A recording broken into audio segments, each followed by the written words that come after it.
येनाक्षरसमाम्नायम् अधिगम्य महेश्वरात् कृत्स्नं व्याकरणं प्रोक्तं तस्मै पाणिनये नमः। वाक्यकारं वररुचिं भाष्यकारं पतञ्जलिं पाणिनिं सूत्रकारं च प्रणतोऽस्मि मुनित्रयम्।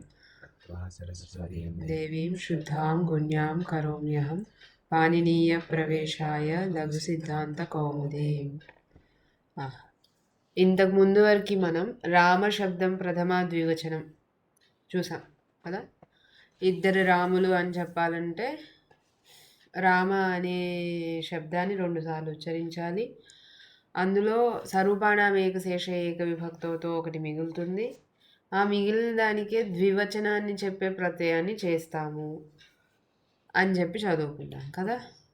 తర్వాత బహుషు బహువచనం, బహుషు బహువచనం ఇది తర్వాత సూత్రం. ఇది బహువచనాన్ని చెప్పేటప్పుడు చేసే ఇంతకుముందు ద్విత్వం కానీ ఏకత్వం కానీ చెప్పేటట్టయితే ఏం వచనాలు వస్తాయి అనుకున్నాము కదా. ఏ సూత్రంతో? ద్వేకయోహో ద్వివచనైక వచనే అనే సూత్రంతో ద్విత్వం చెప్పేటప్పుడు ద్వివచనం వస్తుంది. ద్విత్వం చెప్పేటప్పుడు ఏకవచనం, ఏకత్వం చెప్పేటప్పుడు ద్వివచనం కాదు కదా. ద్విత్వం చెప్పేటప్పుడు ద్వివచనం, ఏకత్వం చెప్పేటప్పుడు ఏకవచనం. మరి బహుత్వం చెప్పేటప్పుడు ఏ వచనం వస్తుంది? బహువచనం. అది చెప్పే సూత్రం కావాలి కదా, అది ఇప్పుడు చెప్తున్నారు. బహుషు బహువచనం. అర్థమైందా? ఇప్పటి వరకు ఏమేం కావాలో అంతవరకు చెప్పేశారు. ఇప్పుడు కావాల్సిన దాన్ని మళ్ళీ ఇప్పుడు మొదలు పెడుతున్నారు. తెలిసిందే కదా.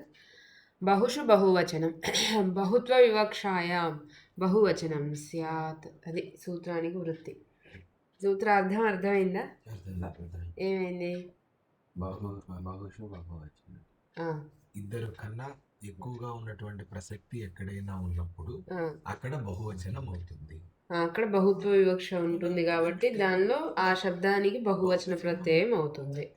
ఇప్పుడు 3 లేదా 4 రాములు ఉన్నారు అని చెప్పాలి. అప్పుడు ఎక్కడి నుంచి మొదలు పెడతాం మనం?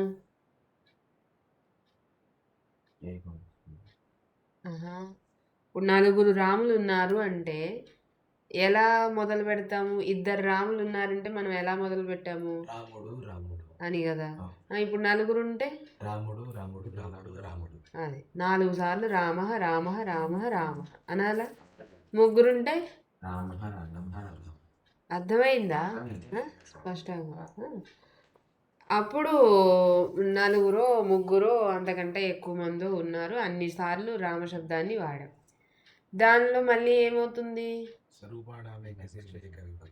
తో ఏమవుతుంది?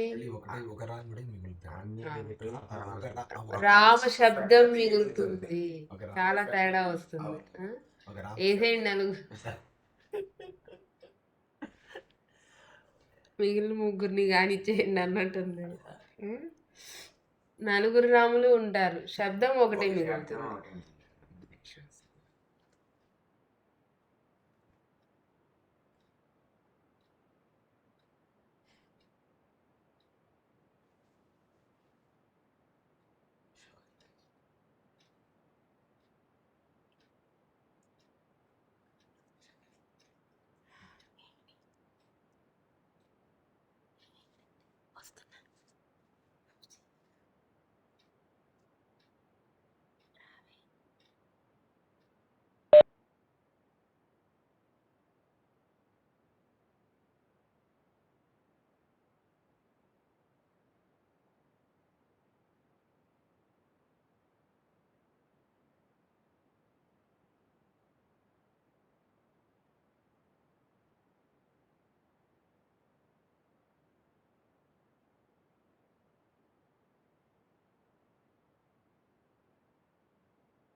ఆ, ఇప్పుడు ఇంతవరకు అర్థమైంది కదా. అందులో ఒక శబ్దం రామశబ్దం మిగిలింది. ఆ శబ్దానికి ఇప్పుడు బహుత్వ వివక్షలో బహువచనం అవుతుంది. బహువచన ప్రత్యయం చేస్తాం. రామ ప్రథమ బహువచనం ఏమిటి? జస్. చేస్తే రామ జస్. ఇప్పుడు దాని తర్వాత ఏం చేయాలి? ఇత్సంజ్ఞ చేయాలి. జస్లో జకారానికి ఇత్సంజ్ఞ చేయాలి. ఏ సూత్రంతో? చుటూ. తర్వాత సూత్రం ఉంది చూడు. చుటూ అనేది సూత్రం. మొత్తం ఒకటే పదం సూత్రం చుటూ. దీనిలోకి అనువృత్తి ఉంది. ఏది పెన్ను?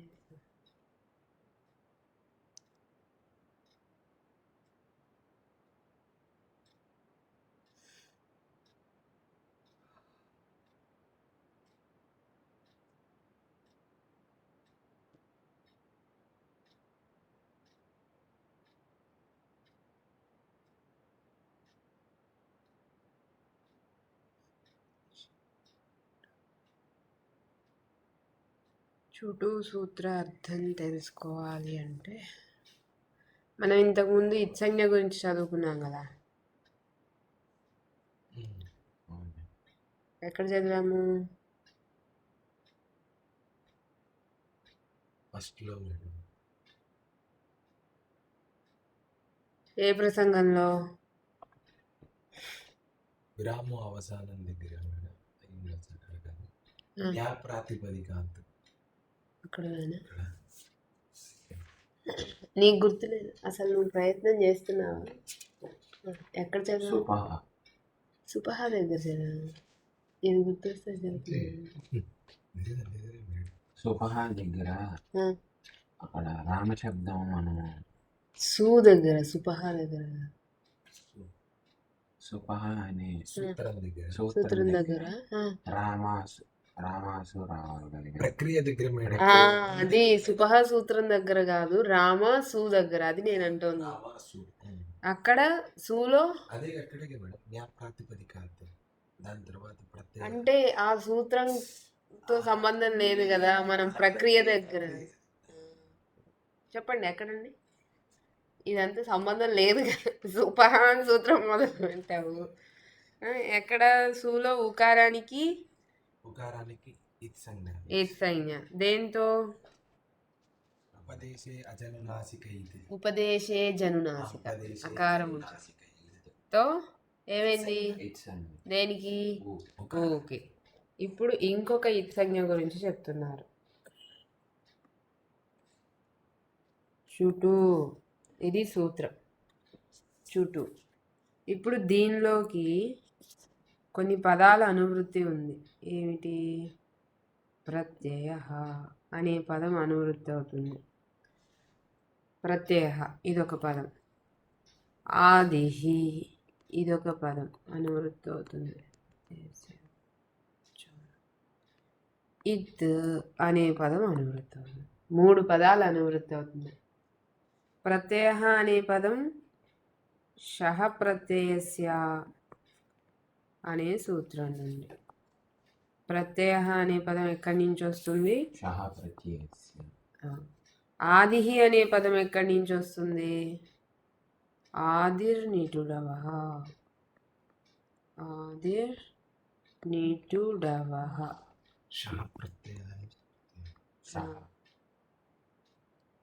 నేను మా కైకి పెట్టాను.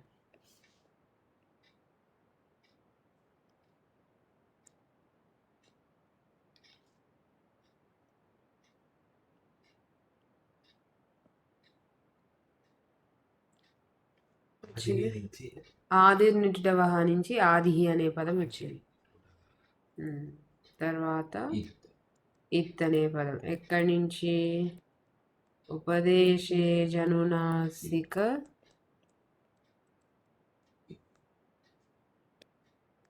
ఇత్ నుంచి ఇత్ అనేది వచ్చింది.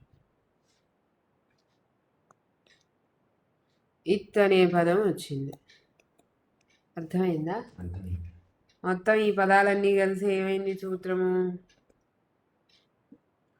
ప్రత్యయ ఆదిహి ప్రత్యయ కాదు, క్షమించాలి, ప్రత్యయస్య అనే పదం. నేను ప్రత్యయ అని రాశాను, పొరపాటు అయింది. ప్రత్యయస్య అనమాట. అర్థమైందా? షహ ప్రత్యయస్య నుండి ప్రత్యయస్య. ఇక్కడ కూడా ప్రత్యయస్య ఆదిహి. ప్రత్యయస్య ఆదిహి చుటు. చుటు అనేది ద్వివచనం, ప్రథమ ద్వివచనం చుటు. అందుకని ఇత్ అనే పదం కూడా ప్రథమ ద్వివచనంలో మారుతుంది. ఇతౌ. వాక్యం పూర్తి చేయడానికి క్రియాపదం స్థః. ప్రత్యయస్య ఆదిహి చుటు ఇతౌ స్థః. మనం సూత్రార్థం కనుక చూస్తే చుటు అనే ద్వివచనంలో ఉంది కాబట్టి ఆద్యౌ అని వచ్చింది. అందుకని దీన్ని ఇప్పుడు ప్రత్యయస్య ఆది చుటు ఇతౌ స్థః అనేది దీని వచనం మార్పు చేశాము. దీన్ని కూడా మొత్తం మారిస్తే ఏమైంది? ప్రత్యయాద్యౌ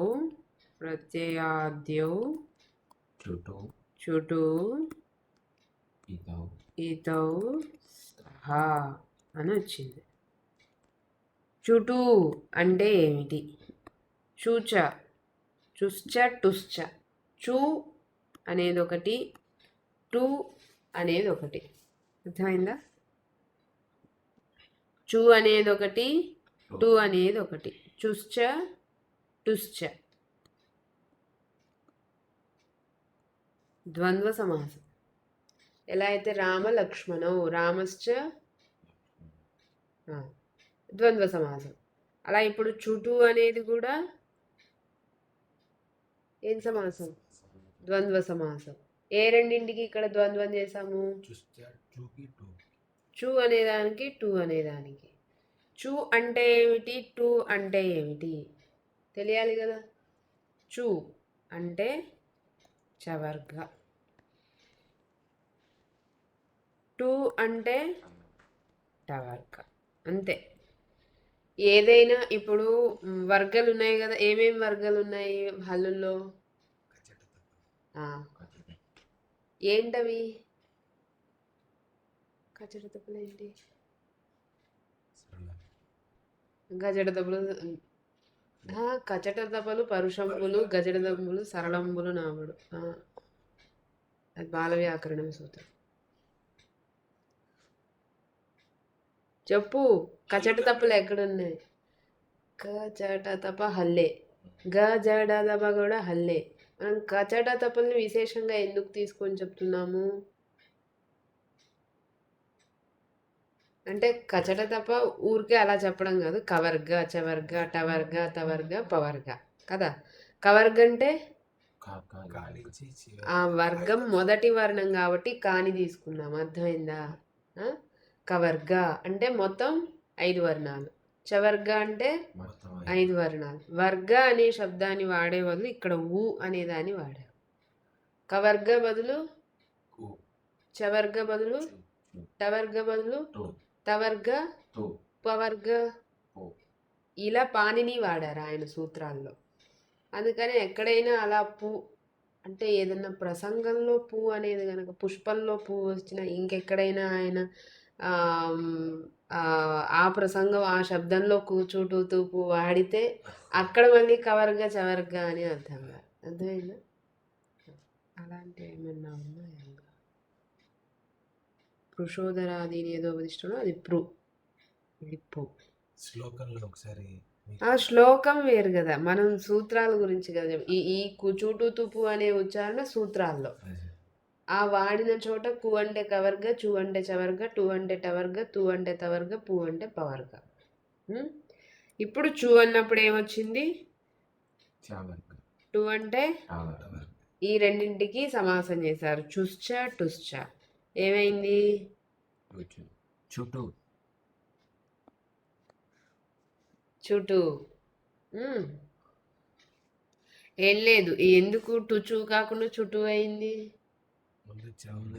వర్గం ముందుంది వర్గంలో అని ఏదో ఒక చిన్న యుక్తి అంతే. చవర్గ టవర్గ రెండింటికి ఏమవుతుంది? ఇవి రెండు ఇత్సంజ్ఞలు ఉన్నవి అవుతాయి. అంటే రెండు వర్గాలు ఇత్సంజ్ఞలు ఉన్నవి అవుతాయి. అంటే రెండు వర్గాల్లో ఉన్న వర్ణాలు గనక కొన్ని ప్రదేశాల్లో ఉంటే వాటికి ఇత్ అనేది పేరు. ఏ ప్రదేశంలో ఉన్న వాటికి ఎక్కడున్నా కూడా ఇత్సంజ్ఞ అవుతుందా అంటే అప్పుడు చెప్తున్నారు ప్రత్యయాద్యౌ. ప్రత్యయాద్యౌ ప్రత్యయం ఆ దాని మొదల్లో ఉన్న చవర్గ టవర్గ. ప్రత్యయం అయి ఉండాలి.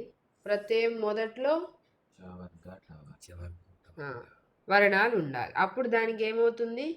ఇత్సంజ్ఞ. ఇత్ అనేది పేరు. ఇప్పుడు ఉదాహరణకి చూడండి, జస్ ఒకటి, టా ఒకటి ఉన్నాయి. ఇందులో దేనికి ఇత్సంజ్ఞ వస్తుంది? ఇప్పుడు జస్ మొత్తానికి ఇత్సంజ్ఞ వస్తుందా? జకారానికి. ఎందుకని? చివర్గలో చవర్గలో మొదలు. జస్ని విడగొడితే జ ప్లస్ ఆ, జ ఆ ప్లస్ జ ఆ అస్ జస్ కదా. ఇందులో ఆ. ఇది ప్రత్యయమా కాదా? ముందు ప్రత్యయం. ఎలా? జస్ జస్ అని. అదే జస్ అనేది ఎలా ప్రత్యయమైంది? మహేశ్వర్. మాహేశ్వర సూత్రాల వల్ల. అసలు ఇది ప్రత్యాహారం కాదు. జస్. అవును, సోజస్ అయితే దానికి ప్రత్యయం అనే పేరు ఉండాలని ఏమిటి ప్రత్యయ ఆ. సూత్రం పేరు. అనే సూత్రంతో ఏం చెప్పారు? దీని దాంతో ఏం చెప్పారు ఆ సూత్రంతో? చెప్పు, సరిగానే చెప్తున్నావు, చెప్పు. అవన్నీ ప్రత్యయాలు అవుతాయి. ఏవన్నీ? సో జస్ అవి మాత్రమేనా? ప్రాతిపదిక. జ్ఞా ప్రాతిపదిక అది కూడా ప్రత్యయాలు అవుతాయి. మేడం సువవు చేసి నుంచి చివరి వరకు అంతేనా? ప్రత్యయ సూత్రం ఉపయోగం అంతేనా? పరస్య. నేను ప్రత్యయ సూత్రం ఉపయోగేనా అంతేనా అంటే పరశ్చ కూడా ప్రత్యయ సూత్రానికి ఉపయోగమా? ప్రత్యయ సూత్రం అంతవరకేనా? సువోజస్సులకు మాత్రమే ప్రత్యయ సంజ్ఞ అని చెప్తుందా? కాదు కాదు మేడం. ఆ, కృదంతానికి తద్ధితాంతానికి సమాసాంతం అది ప్రాతిపదిక ప్రాతిపదికలు అవుతుంది. అవుతాయి మేడం. ఆ. వాటి తర్వాత ఈ ప్రత్యయాలు అవుతాయి. అంతే కదా మేడం. అంతే చెప్పుకున్నాము మనం ప్రత్యయ సూత్రానికి అర్థము. అక్కడ రాసుకోలేదు. ఎంతాతో ఆపంత అది వేరే అధికారం మొదలైంది. ప్రత్యయ అనే సూత్రానికి మనం ఏం చెప్పుకున్నాము? అది ఎలాంటి సూత్రము? ప్రత్యయ అనేది అధికార సూత్రం. అధికార సూత్రం. దానికి ఒక సూత్రం వరకే పని ఉంటుందా? ఒక సూత్రం వరకు పని ఉంటే అధికారం చెప్పాల్సిన అవసరం ఏముంది? ఇక్కడి నుంచి చాలా సూత్రాల వరకు ఎక్కడి నుంచి? అక్కడి నుంచి. ప్రత్యయ అనేది ఇంకా ముందే కదా మేడం. జ్ఞా ప్రాతిపదిక ఎక్కడ? మూడో పాదం మూడో అధ్యాయం ఒకటో పాదం. ఒకటో సూత్రం. అక్కడి నుంచి ఉన్నమాట అన్నింటికి ప్రత్యయం అనేది పేరు. అదే మేడం. అదే అంటే మూడో అధ్యాయం అదొక్కటే పని చెప్పుకున్నామంటే అర్థం అక్కడ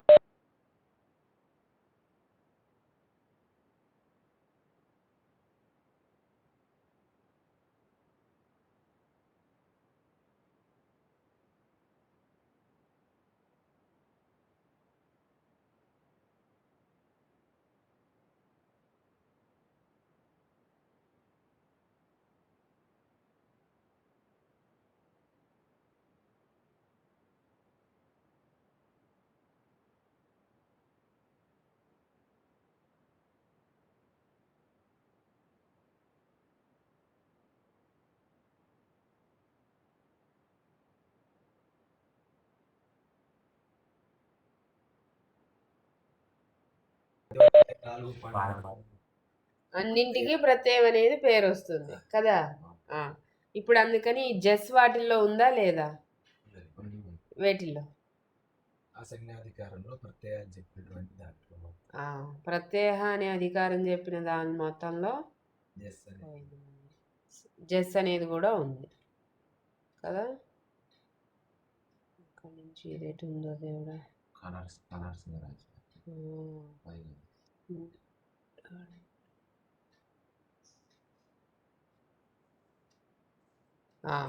ఇప్పుడు జస్ అనేది ప్రత్యయము ఉంది కాబట్టి దీనికి ప్రత్యయం అనే పేరు ఉంది.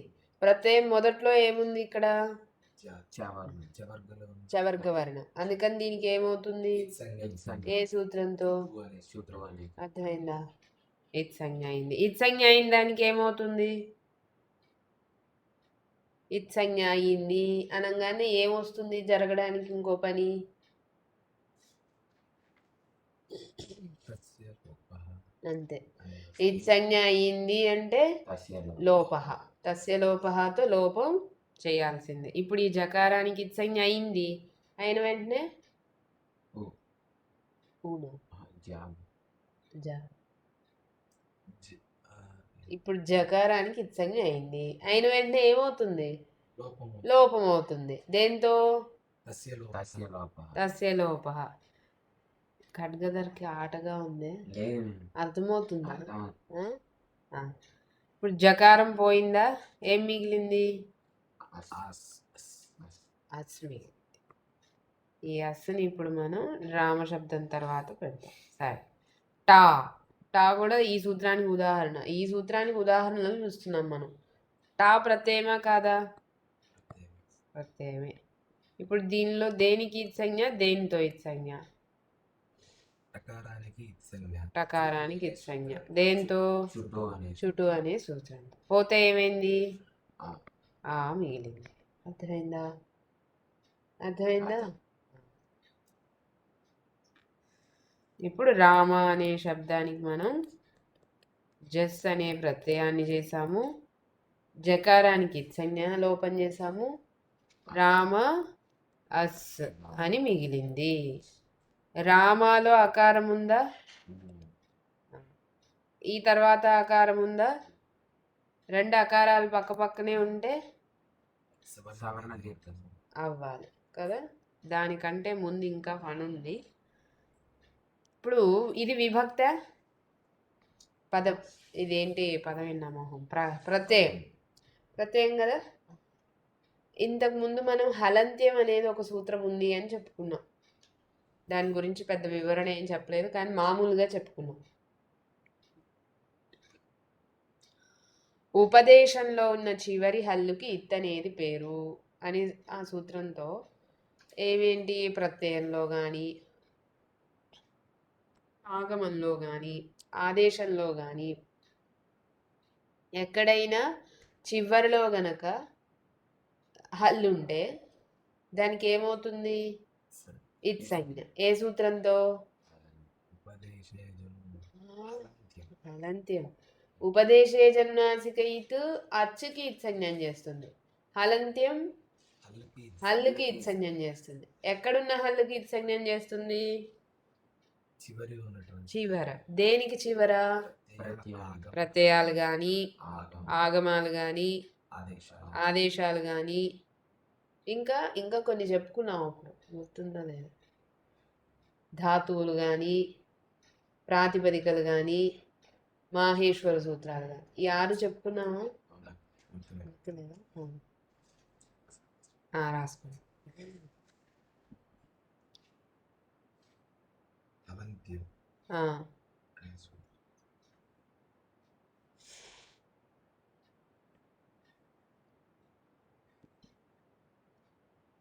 హలంత్యం అనే సూత్రంతో ప్రత్యయ కింద ఒక్కొక్క నంబర్ వేసేసుకొని రాసుకో. ఇక్కడ రాసి చూపించినట్టు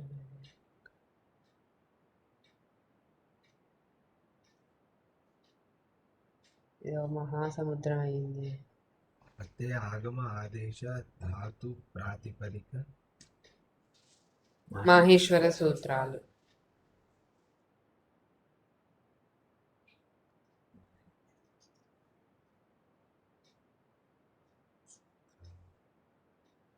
చివరి ఉన్న హల్లు ఇద్దవుతుంది. ఆ.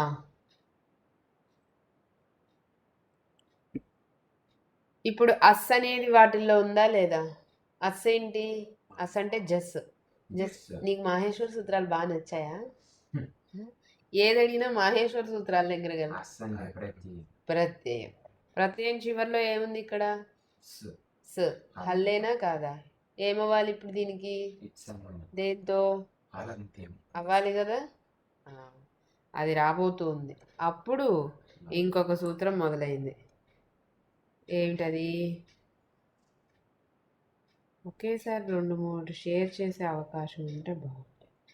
విభక్తిశ్చ. తర్వాత సూత్రం చూడండి. విభక్తిశ్చ, దీనికి దానికి ఏంటి సంబంధం అనిపించవచ్చు. దీంతో సాక్షాత్ సంబంధం లేదు. తర్వాత వచ్చే సూత్రంతో దీనికి సంబంధం. విభక్తిశ్చ, విభక్తి చ. దీనిలోకి సుపహ అనే సూత్రం నుండి సుపహ అనే పదం, తింగహ త్రీణి త్రీణి అనే సూత్రం నుండి తింగహ అనే పదం రెండూ వచ్చాయి. సూత్రార్థం ఏమైంది? సుపహ తింగహ విభక్తిశ్చ. ఇది సంజ్ఞా సూత్రం. ఏం సూత్రం? సంజ్ఞా సూత్రం. రాసుకోండి. చుట్టూ అనేది అది సంజ్ఞా సూత్రం.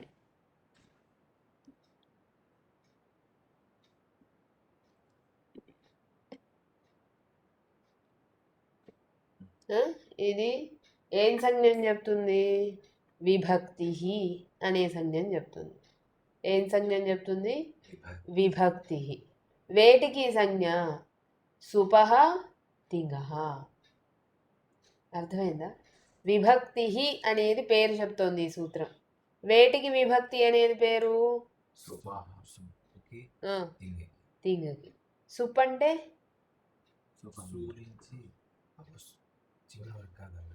చెప్పు. ప్రత్యాహారం అని చెప్తాడేమోనని చూస్తున్నాను. సుప్ అంటే సు నుంచి సుప్లోని పా వరకు ప్రత్యాహారమే అది. కాకపోతే ప్రత్యయాలకు ప్రత్యాహారం. అర్థమైందా? సు నుంచి సుప్లో పా వరకు తీసుకుంటే మొత్తం సుప్ అయింది. దీనిలో ఉన్న అన్నింటికి ఏమిటి పేరు ఇప్పుడు? విభక్తి అని పేరు. అలాగే తింగహ. తింగులు ఏమిటి? తింగ్ అనేది భవతి, భవతః, భవంతి, భవసి, భవతః, భవత ఉన్నాయి కదా. వాటిల్లో చివర ఉన్న వాటికి తీ తస్ ఏవైతే వినిపిస్తున్నాయో తిప్తస్ జీ సిప్తస్ తామి బస్మస్ అని అవి 18 ఉన్నాయి.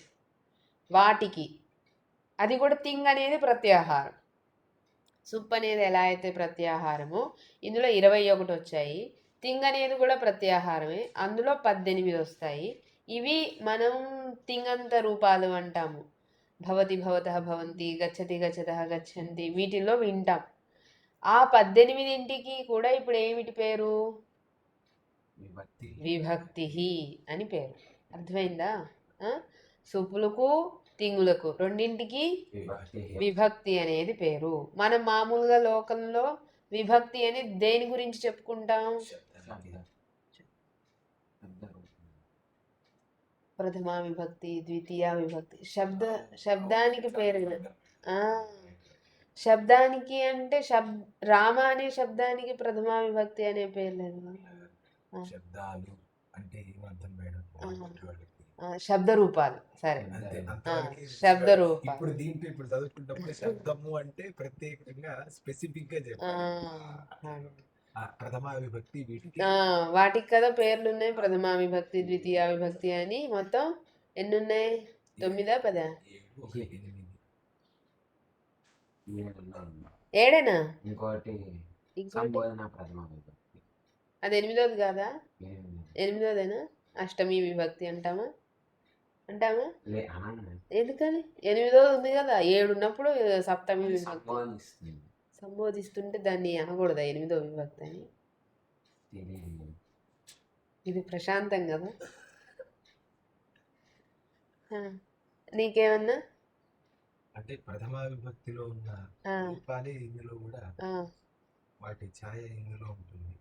ముందే ఏదైనా సంబుద్ధి అనే అంటే సంబోధన చెప్పే సూత్రం ఏదైనా అట్లా వచ్చింది. ఇక్కడ చేసేవి అవే ప్రత్యయాలు. రూపం గురించి కనుక మనం చెప్పామంటే ఇంకో చోట తేడా వచ్చేసి. ఇప్పుడు తృతీయ ద్వివచనము, చతుర్థి ద్వివచనం రెండు ఒకటే కదా. రూపం సమానమే కదా. అందుకని రెండో దాన్ని మనం తృతీయ అనం కదా, చతుర్థి అంటాం కదా. అయితే దీనికి ఏమిటి